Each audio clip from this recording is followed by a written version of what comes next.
이제 하나님께서 오늘 우리에게 주신 말씀 찾아서 눈으로 보시고 또 입으로 함께 선포하시고 귀로 말씀의 은혜를 듣는 시간 같습니다. 오늘은 마태복음 5장 3절 한 절의 말씀입니다.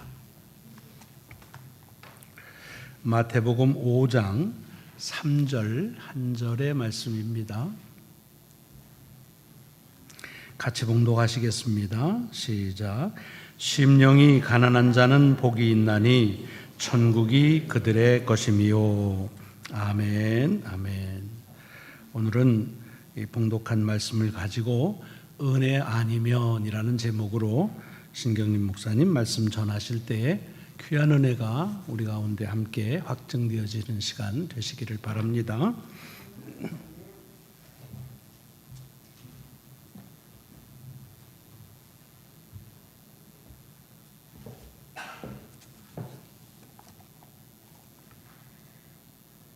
여러분은 지금 어떤 삶을 살고 계십니까? 원하던 그런 삶을 살고 계십니까? 기대하셨던 이렇게 살아야겠다 하셨던 그러한 삶을 지금 살고 계십니까? 한번 생각해 보시기 바랍니다. 여러분들이 어렸을 때는 어떤 삶을 살고 싶어 하셨어요? 꿈 많던 청년 때는 어떠셨어요? 사랑하는 사람을 만나서 결혼하실 때는 어떠셨어요? 그리고 미국에 올 때는 어떤 삶을 살겠다, 살 것이다, 살고 싶다 하는 마음을 가지고 오셨어요? 우리가 원하는 것들은 나이가 변해감에 따라서 또 환경이 변해감에 따라서 종종 바뀝니다. 또 성공에 대한 기준도, 즉 어떤 삶이 잘 사는 삶인가에 대한 기준도 상황에 따라서 시대에 따라서 종종 바뀝니다. 제가 어렸을 적에는 부모님들이 운동하지 말라고, 운동하면 안 된다고, 꼭 공부해야 된다고 막 그러셨는데 요즘은 운동선수들이 너무나 돈을 잘 버니까 아이들이 운동을 잘하면 부모님들이 은근히 좋아하시는 이런 세상이 되었습니다. 많은 사람들이 돈을, 부를 성공의 기준으로 삼습니다. 한국분으로서 세계 부자 중에 손꼽혔던 이건희 회장님이 마지막으로 남긴 글을 보았습니다. 긴 글을 쓰셨는데 그 중에 맨 마지막에 뭐라 그러냐면 다 소용없다, 건강해야 된다, 이렇게 말씀하셨습니다. 그분이 아프다가 돌아가셔서 그렇게 말씀하셨는지는 모르겠지만 어쨌든 건강만 하면 되나요? 건강하면 안 죽나요? 200년 사나요? 또 건강만 하면 건강하게 밥만 축내다 가면 이 세상에 인간으로서 와서 살고 간 의미가 무엇이 있겠어요? 제가 고등학교 2학년 때 많이 아팠어요. 어렸을 때부터 잘 아팠는데 고등학교 2학년 때는 많이 아파서 거의 학교를 못 다니고 휴학을 했었습니다. 이병저병 여러 번 걸려서 세브란스에도 갔었고 성모병원에도 갔었고, 그런데 거기에서 며칠씩 입원시켰다가는 다 집으로 보내면서 그냥 집에 가 있으라고. 그러니까 자기는 고칠 수 없다는 말이었습니다. 그런 상황에서 아무도 저보고 이제 너는 얼마 못 살 거야 라고 말해주지는 않았지만 제가 눈치를 챌 수가 있었어요.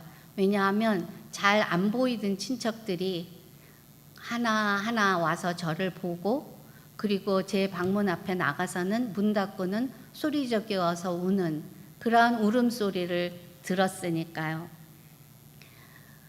이제 곧 죽겠구나 하는 생각이 들었을 적에 죽는다는 사실 자체는 사실 저에게 그다지 큰 문제가 아니었어요.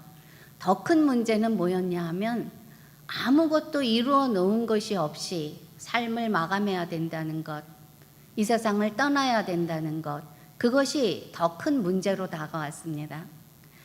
초등학교 때는 중학교 입학시험 보려고 죽으라고 준비했었고, 중학교 때는 고등학교 입학시험 보느라고 또 정신없이 바빴고, 이제 고등학교 2학년까지는 대학 준비하느라고 이렇게 준비만 하다가 죽게 생긴 것이 저에게는 참 속이 상했습니다. 그래서 하나님께 이렇게 기도했습니다. 하나님, 만일 나를 살려주시면 내가 가장 보람 있는 일을 하고 싶습니다. 가장 가치 있는 일을 좀 해보고 싶습니다. 라고 기도했습니다. 하나님께서 다행히 살려주셔서 제가 지금껏 살고 있는데, 어렸을 때 막 이것저것 오랫동안 아프고 그러던 나를 기억하는 분들은 제가 지금 오만 나라를 비행기 타고 돌아다니는 것을 보면서 너무나 놀라고 계세요. 그렇게 비리비리한 나를 살려주셔서 정말 나름대로는 열심히 살려고 노력을 하면서 살고 있습니다. 그런데도 가만히 곰곰이 생각해 보면 제가 못한 일들 너무 많이 있고, 부족한 것도 너무 많이 있고, 그리고 잘못한 것들도 왜 그렇게 생각이 많이 나는지요. 지난 2주 동안 가족들과 휴가를 다녀왔습니다. 저희 사위와 딸이 저희를 붙여줘서 그래서 감사하게 붙어서 같이 다녀왔습니다. 저희 동료 교수들은 저보고, 아니 비행기를 그렇게 많이 타는데 질리지도 않느냐고, 왜 또 비행기 타고 휴가 가느냐고 그러는데, 저는 새로운 것을 좋아하고 또 직접 가서 봐야만 이렇게 배워지는, 머리가 좀 나쁜 축에 속하기 때문에 여행을 좋아합니다. 이번 여행이 특별히 특별했던 것은, 그전에는 제가 하는 여행들의 대부분은 굉장히 부담스러운 여행들이었어요. 어디 가서 주로 강의를 해야 되기 때문에 그 강의가 끝날 때까지는 아주 마음이 조마조마하고 전혀 인조이를 할 수가 없었고, 아니면은 제가 어떤 그룹을 이렇게 리드해서 가야 되는 그러한 여행들이었기 때문에 하나도 차질이 없어야 된다는 그 강박관념, 그리고 이 그룹 사람들이 모두 다 끝나고 나서 참 보람 있는 여행이었다라고 생각해야 될 텐데 어떻게 하면 그렇게 만들 수 있나 그냥 생각했어야 됐기 때문에 그 부담 때문에 여행을 인조이를 잘 못했었어요. 그런데 이번에는 딸이 어느새 크고 결혼을 해서 사위까지 맞아가지고 그 둘이서 대부분의 것을 다 어레인지를 해줬기 때문에 편안한 마음으로 잘 다녀왔습니다. 또 여러분 기도해 주셔서 무사히 잘 다녀왔습니다. 감사하는 마음으로 오늘은 연어 이야기를 해볼까 합니다. 연어 이야기, 그러면 좀 멋있는 것 같지 않아요? 아닌가 보네. 네.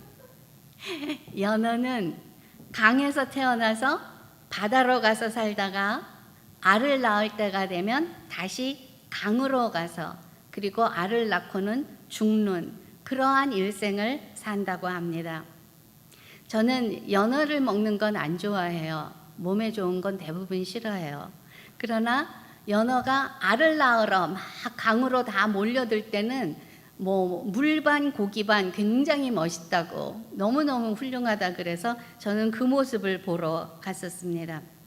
정말 강에 가보니까 물살을 거스르면서 그 많은 연어떼들이 막 올라가고 있는 거예요. 근데 물살들이 빠르기 때문에 많이 노력하면서 가는 것이 보였어요. 더더군다나 이렇게 조금 높은 데를 가려 그러면 연어들도 바로 올라가지를 못하고 그 물살 밑에 가가지고 기다렸다가 힘을 모아가지고 탁 튀어서 올라가고 그렇게 하는 모습을 보았습니다. 이렇게 말은 하기가 쉬운데 연어들로서는 그 여정이 결코 쉬운 여정으로 보이지 않았어요. 우선은 긴 강을 갔어야 되는 것이고 또 이 연어들이 많으니까 낚시꾼들이 사방에서 연어를 잡는 거예요.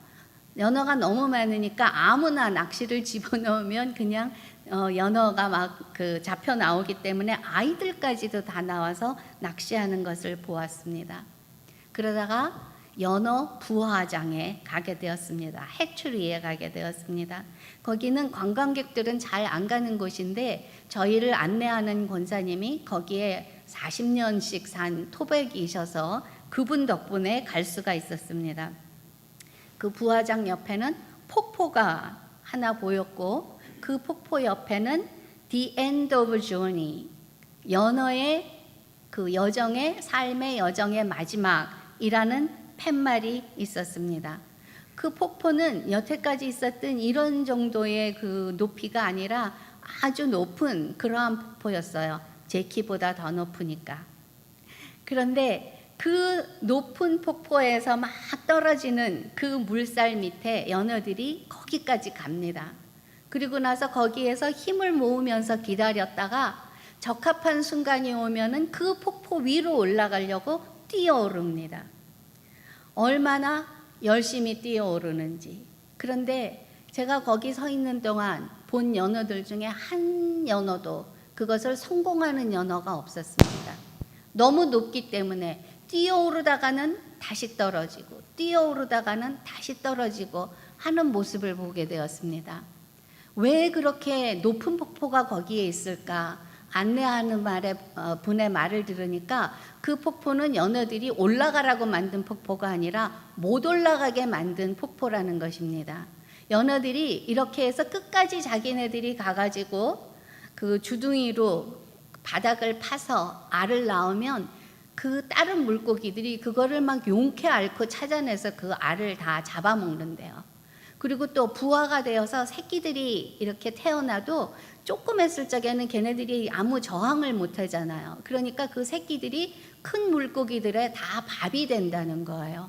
그렇게 해서 그냥 놔두면은 연어가 점점 줄어들기 때문에 이 부화장을 만들어서 그 높은 곳에 못 올라가고 그 알을 벤 연어들이 거기에 있는 물에 모여서 있게 만든, 일부러 그렇게 만든, 실패할 수밖에 없이 그렇게 만든 것이라는 거예요. 연어의 몸을 보니까 지느러미들이 뜯기고 꼬리가 뜯기고 그 낚시바늘에 꿰어가지고 그 뜯겼던 그 자국들이 막 여기저기 있었고 살점들도 뜯겨서 상처가 막 보였어요.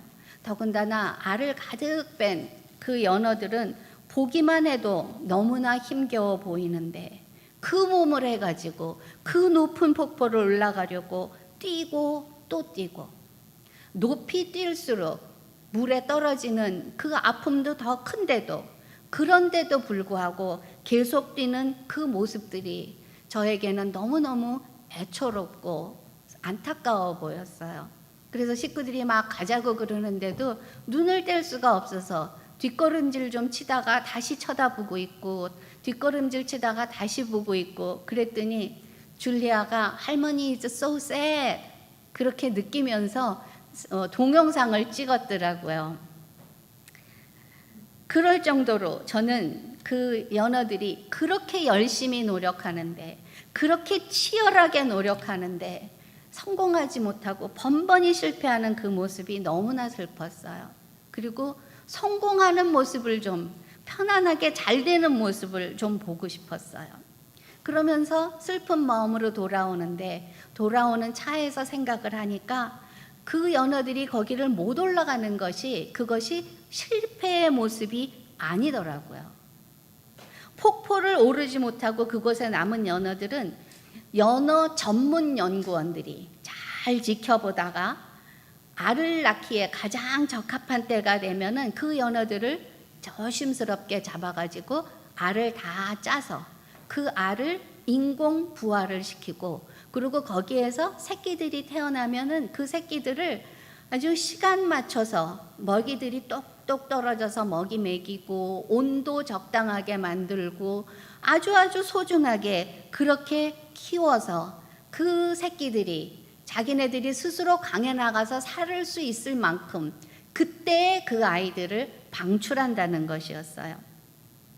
생각해 보니까 거기에 못 올라간 연어는 폭포를 오르지 못하고 계속 떨어졌던 그 연어는 자기가 스스로 생각할 때는 자기의 삶은 실패라고 생각하면서 안타까워하면서 슬퍼하면서 죽어갔겠지만 그러나 거기 그 연어가 남긴 그 흔적들은 그 폭포를 넘어간 강 끝까지 간 그 연어들보다도 훨씬 훌륭하고 훨씬 더 큰 공혼을 남기는 것을 볼 수가 있었어요.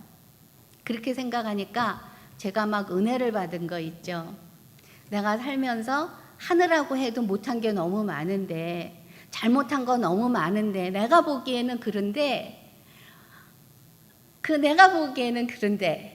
나는 모르겠지만, 나는 못 봤지만 하나님께서는 내가 했던 그 미숙한 것들을 가지고, 그 잘못된 것들을 가지고 잘 쓰셔서 더 많은 그러한 결과를 낳지 않으셨을까 하는 생각이 드니까 막 은혜가 됐어요.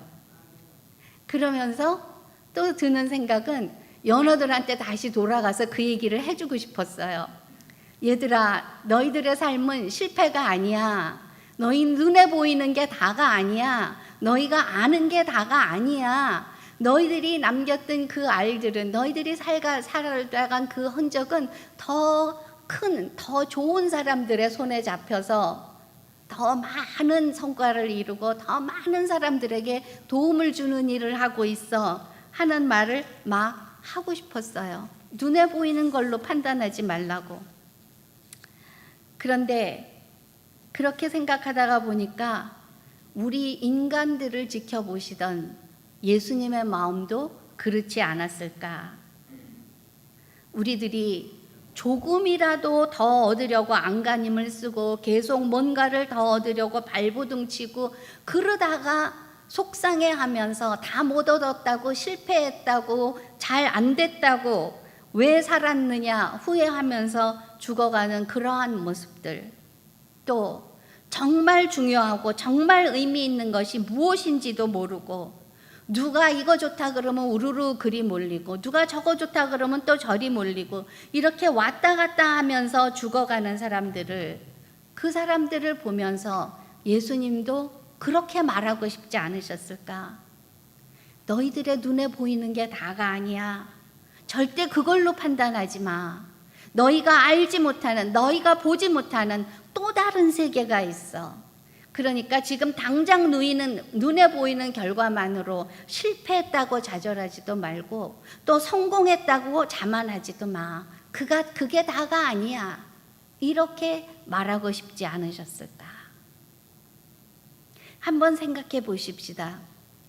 지금 우리 마음에 있는 소망들, 우리가 미국에 올 때 가졌던 마음들, 지금 우리가 바라는 것들, 그것들이 우리들의 존재에 가장 중요한 것인지, 그게 안 되면 우리의 삶은 실패하는 것인지. 성경에 요셉의 이야기가 나오죠. 이 요셉은 어렸을 적에 형들에게 미움을 받았어요. 사실 요셉은 참 억울했을 것 같아요. 자기가 잘못해서 형들이 미워하는 게 아니었거든요. 형들이 시기와 질투 때문에 자기를 미워했어요. 그러한 상황에서 형들에게 붙잡혀서 드디어는 애굽에 노예로 팔려가는 신세가 되었죠. 그때의 그 상황, 누가 봐도 실패한 삶이었을 거예요. 그렇게 노예로 팔려간 요셉은 편안한 삶을 살지 못했어요. 아마 그때 그에게 가장 간절했던 소원은 집으로 돌아가는 것이었을 거예요. 고향으로 돌아가고 형제들과 부모님과 같이 사는 것이었을 거예요. 그런데 성경에 보면 그 요셉은 끝까지 고향에 돌아가지 못하고 애굽에서 삶을 마치는 것으로 나와 있어요. 자기가 노예로 팔려갔던 그곳에서 총리 대신까지 되었지만, 많은 사람들은, 어떤 사람들은 그것을 성공이라고 여겼을지 모르지만 그는 끝까지 가족을 그리워했고 고향에 가고 싶어 했어요. 그것을 어떻게 알 수 있냐 하면, 형들이 기근이 들어서 애굽으로 곡식을 얻으러 갔을 적에 요셉을 만나게 되잖아요. 극적인 상봉을 하게 되는 거예요. 그럴 적에 요셉이 형들을 붙잡고 얼마나 울었는지, 그 울음소리가 애굽 사람들에게 다 들리고 바로의 궁까지 들렸다고 창세기에는 그렇게 기록되어 있어요. 외국에서 이방인으로서 노예부터 시작해서 총리 대신이 될 때까지 얼마나 힘든 삶을 살았을까요? 애굽 사람들의 미움과 질투는 또 얼마나 많았을까요? 요셉이 힘이 없고 직위가 낮았을 적에는 그것대로 힘들었겠지만 나중에 높은 직위에 올라갔을 적에는 또 거기에 맞는 그 삶을 살아야 되는, 책임을 해내야 되는 그 어려움과 불안함과 외로움과 그가 겪어야 되는 고통들은 말도 못했을 것 같습니다. 그러나 반면에 또 그 요셉은 그의 삶을 통해서 많은 사람들에게 도움이 되었습니다. 우선 자기 부모와 자기의 형제들, 그 이스라엘 사람들을 다 기근에서 굶어 죽는 데서 구할 수 있었고, 또 이 요셉이 그때 애굽에서 치리를 잘했기 때문에 애굽 사람들에게도 큰 도움이 되었고, 애굽 옆에 있는 작은 나라들 사람들, 그 사람들에게까지 요셉의 그 도움은 펼쳐지고 있었을 것이었습니다. 그렇다면 우리는 요셉의 삶을 성공이라고 정의할까요? 실패라고 정의해야 할까요? 예수님은 그 당시 사람들에게 이렇게 말씀하셨습니다. 마음이 가난한 자는 복이 있나니 천국이 저희 것이며, 우리가 마음을 펴면 천국이 보입니다.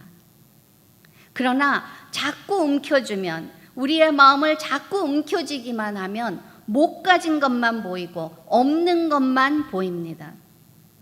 마음을 움켜쥐고 사는 사람들은 뭔가 늘 더 가지려고 애쓰고 늘 더 얻으려고 애쓰고, 그런 사람들은 안간힘을 쓰다가 그렇게 죽어갑니다. 그러나 마음을 펴면, 우리의 마음을 열면 바로 그곳이 천국이 됩니다. 예수님께서는 사람들에게 그렇게 말씀을 하셨는데, 아무리 말해도 사람들이 그렇게 예수님의 말을 이해하고 그대로 따르는 것이 아니라 계속 눈앞에 보이는 것만 집착하며 살았습니다. 그래서 예수님 앞에 오는 그 사람들은 누가 더 큰 자인가, 이것에만 관심이 있었고, 예수님이 보리떡 5개 물고기 2마리로 남자만 5,000명, 그러니까 10,000명도 넘는 그런 사람들을 먹였다 소문이 나면은, 그러면 자기들도 뭐를 얻어먹을 수 있을까? 그래서 예수님에게 왔고, 예수님이 병 고쳤다 소문 나니까는 예수님한테 병 고치러 오고, 그런 버릇이 오늘 우리에게까지도 내려와서 우리도 그렇게 하는 적이 있는 것 같습니다. 하나님은 우리가 예배하고 섬겨야 하는 대상입니다. 우리가 무엇을 얻기 위해, 무엇을 받기 위해 가끔씩 기웃거려도 되는 그러한 대상이 아닙니다. 교회도 마찬가지입니다. 교회는 섬기기 위해, 그리고 예배 드리기 위해 오는 곳입니다. 그렇기 때문에 교회에 뭐가 없으면, 뭐가 부족하면 내가 메꾸고 내가 섬겨야 되겠다, 이렇게 생각하는 것이 하나님을 기쁘시게 하는 생각입니다. 우리 교회에는 그런 분들이 너무 많으세요. 여기가 모자른다 그러면은 거기 막 내가 해야지 이렇게 해서 메꾸시고, 또 저기가 없다 그러면은 또 저기를, 지금 하는 일도 있으면서도 많은데도 그 일들을 또 하시고, 이러한 모습들이 바로 하나님이 원하시는 모습, 자꾸 받아서 채우려는 그러한 모습이 아니라 자꾸 주는 모습, 자꾸 섬기는 모습, 자꾸 비우는 모습, 이 모습이 하나님께서 우리에게 원하시는 모습입니다. 성경에 써 있지요. 누구든지 제 목숨을 구하고자 하면 잃을 것이요, 나를 위하여, 예수님을 위하여 자기 목숨을 잃는 자는 얻으리라. 우리의 마음속에 무엇이 있습니까? 우리의 마음속에 기대가 가득 차 있으면 우리의 삶은 실망과 부족함을 느끼게 될 것입니다. 우리의 마음속에 두려움이 가득 차 있으면 불안과 걱정이 우리를 사로잡을 것입니다. 우리 마음속에 갈급함이 가득 차 있으면 여기저기 현혹돼서 왔다 갔다 하게 됩니다. 우리의 마음속에 욕심과 집착이 가득 차 있으면 우리의 삶이 지옥이 됩니다. 이 모든 것들을 다 비우고 우리가 가난한 마음으로 하나님의 은혜에 잡힌 삶을 살게 되면 그때 우리가 있는 곳이 어디든지 우리의 능력이 무엇이든지 천국을 경험하게 되는 것입니다. 사실 은혜 아니면 우리가 할 수 있는 일이 뭐가 있겠습니까? 얼마나 되겠습니까? 똑똑해봐야 얼마나 똑똑하겠습니까? 아무리 똑똑해도 이 세상에 그 많은 이치와 그 많은 현실을 아는 것보다는 모르는 게 더 많거든요. 그거를 다 아는 사람은 없거든요. 또 열심히 산다 그러지만은 열심히 살아봐야 남보다 20배를 더 열심히 살겠습니까? 30배를 더 열심히 살겠습니까? 우리의 삶은 도낀 개낀 도나 개나 별 차이가 없다는 말이 맞는 것 같습니다. 유술할 적에 모나 유술 잘 내는 사람이 있어요, 가끔. 그런데 그런 사람들도 자기들에게 익숙한 것으로는 모나 유술 잘 내는데 유술 새 거로 바꿔주면 이거는 안 된다고 그러고 자기 쓰던 윷 달라고 그래요. 또 모나 유술 아무리 잘 해도 말을 잘못 쓰면은 다 잡혀가지고 망하게 되는 것도 우리가 자주 봅니다. 윷판도 이런데 이 세상은 말해서 뭐 하겠습니까? 비근한 예로 제가 이번에 여행을 가면서 처음으로 랩탑, 컴퓨터를 안 들고 갔어요. 놀아보겠다고. 그렇게 하고 가서 이제 주일 설교는 제가 맡았거든요. 이 목사님이 오늘 설교를 하려면 일주일 동안 또 막 신경 써야 되니까 그냥 휴가다 하라 그러고 이제 내가 주일 설교한다 그러고 박 목사님한테 맡기면 박 목사님은 또 담임 목사님도 없어서 더 바쁜데 주일 설교까지 준비해야 되니까 또 안 될 것 같고 그래서 내가 한다고 자청을 했어요. 그렇게 해서 이제 내 계획으로는 돌아다니면서 머릿속으로 많이 생각을 한 다음에 토요일 날 밤에 집에 와가지고 컴퓨터로 막 작업을 해서 설교를 해야지 이렇게 딱 멋있는 계획을 잘 짜고 있었는데 비행기가 그렇게 늦게 연착을 하니까 9번을 연착했어요. 9번을 계속. 연발, 딜레이 됐어요. 그러면서 이유도 각각이었어요. 처음에는 음료수를 못 실어서 못 간다. 그 다음에는 화장실을 청소해야 돼서 못 간다. 그러더니 나중에는 무슨 이유까지 나오냐 하면 연료를 너무 많이 넣어서 못 간대요. 연료를 좀 빼야 간대요. 늦느라고 못 가도 속상하는데 연료를 빼야 못 간다 그러면서 새벽 2시에 들어와가지고서 그때부터 이제 제가 컴퓨터로 작업을 해서 1시간밖에 못 잤어요.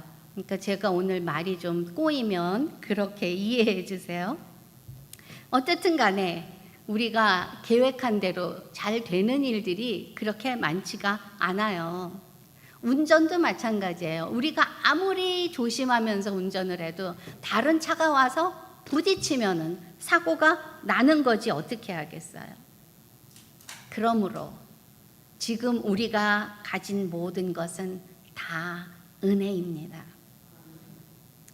이어령 교수, 당대의 석학으로 알려진 이어령 교수님이 돌아가시기 전에 자기의 제자와 인터뷰를 했고 그 제자가 그 인터뷰한 내용을 다 적어서 책을 냈어요. 마지막 수업, 이어령의 마지막 수업이라고 해서 그 책에 앞에 보면은 이어령 교수가 자기의 삶을 이렇게 정의했습니다. 내 것인 줄 알았으나 받은 모든 것이 선물이었네. 내 것인 줄 알았으나 받은 모든 것이 선물이었네. 맞지요? 우리 모두 맨몸으로 왔잖아요. 그렇기 때문에 지금 우리가 무엇을 가졌든 간에 그 모든 것은 우리가 가진 것이 아니라 우리가 받은 것이고 그것은 하나님의 선물, 하나님의 은혜인 것입니다. 이것을 기억하고 은혜 안에서 나누면서 섬기면서 사실 수 있게 되기를 바랍니다. 은혜 안에 살면 실패가 없습니다. 왜냐하면 실패로 보일 수는 있지만 우리가 하나님의 손에 잡히면 반드시 좋은 결과, 반드시 필요한 결과로 이어질 것이기 때문입니다. 우리 눈에 실패로 보인다 할지라도, 아니 우리가 정작 실패를 했다고 사람들이 다 생각을 한다 할지라도 하나님의 손에 잡히면 그 거룩한 역사에 쓰임을 받는 것이기 때문에 실패일 수가 없는 것입니다. 사랑하는 여러분, 지금 넘어야 할 큰 목표가 있습니까? 넘으려고 해도 안 넘어지는 장애물이 있습니까? 또 실패할까봐 지금 두려워서 움츠리고 계십니까? 그 어떠한 상황에 계시든지 간에 마음을 펴고 마음을 열고 하나님의 손에, 하나님의 은혜에 잡히시기 바랍니다. 그러면 여러분에게 필요한 것은 하나님께서 반드시 주실 것입니다. 함께 찬양하시겠습니다. 은혜